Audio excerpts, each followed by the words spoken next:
Ko'p holatlarda bemorlar belida og'riq bilan kelishadi yoki bo'lmasam belda og'riq bo'lsa faqat og'riq qoldiradigan dorilar ichishadi-da, 1 kun 2 kun og'rig'iga chidab tursa og'rig'i o'tib ketadi.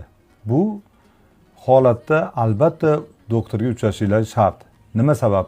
Agar buyrakdan tosh ko'chib yoki tuz ko'chib siydik yo'lga tiqilsa, bu qattiq og'rig'iga olib keladi. Bu buyrak sanchig'i deyiladi.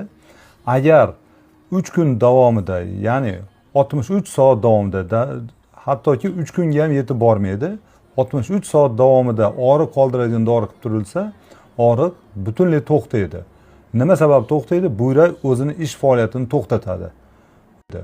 Nima sabab to'xtaydi? Buyrak o'zini ish faoliyatini to'xtatadi. Ishlamagan organ og'rimaydi.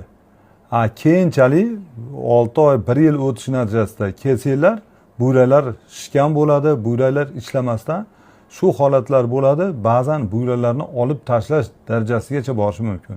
Shuning uchun agar sizlarda buyrakda sanchiq bo'ldimi, darhol urologga uchrashinglar va ularni